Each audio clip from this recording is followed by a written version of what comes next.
இப்போ நம்ம இந்த ஃப்ளோர் அண்ட் கார்பெட் ப்ரஷ்ஷை எக்ஸ்டென்ஷன் டியூப் கூட ஜாயின் பண்ணிடலாங்க. நம்ம ஜாயின் பண்ணுறப்பவே இந்த மாதிரி எல் ஷேப்பில் வச்சுட்டா நம்ம அதை அப்படியே யூஸ் பண்ணலாங்க. உங்களுக்கு இது எப்படி யூஸ் பண்ணுறதுன்னு தெரியலன்னா நீங்கள் ஆரம்பத்திலேயே இந்த மாதிரி எல் ஷேப்பில் போட்டுட்டு அதுக்கப்புறம் இதை யூஸ் பண்ண ஆரம்பிச்சிடுங்க. ரொம்பவே ஈஸியாக இருக்கும். இதை எல் ஷேப்பில் தானே இல்லைங்க, நீங்கள் எப்படி ஜாயின் பண்ணாலுமே அதை ஆட்டோமேட்டிக்காக நம்ம திருப்பிக்கலாம். இப்போ பாருங்கள், இந்த ப்ரஷ்ஷை நம்ம இந்த மாதிரி மேலும் கீழே இழுத்து விட்டோம்னா கீழே இருக்கிற மொத்த டஸ்டிங்லையுமே அது சூப்பராக க்ளீன் பண்ணிடுதுங்க. இப்போ நம்ம ஃப்ளோர் அண்ட் கார்பெட் ப்ரஷ்ஷை கழட்டிட்டு இந்த குட்டி ப்ரஷ்ஷை போட்டு இந்த பெட்டை க்ளீன் பண்ணலாம். இந்த ப்ரஷ் மூலமாக நம்ம ஷோஃபா, ஸ்க்ரீனு, பெட்டு இந்த மாதிரி எல்லாத்தையுமே க்ளீன் பண்ணலாங்க. இப்போ பாருங்கள், நான் இதை ஒரே ஒரு டைம் தாங்க யூஸ் பண்ணேன். அந்த ஒரு டைம் யூஸ் பண்ணதுக்கே எவ்வளோ டிஃப்ரெண்ட் தெரியுது பாருங்கள்.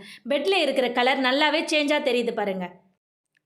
இந்த ப்ரஷ்ஷை யூஸ் பண்ணி நம்ம மழை காலத்தில் இந்த மாதிரி பெட் கவரை சூப்பராகவே க்ளீன் பண்ணிக்கலாங்க. இந்த மாதிரி க்ளீன் பண்ணுறதுனால டஸ்ட்டு மட்டும் இல்லை,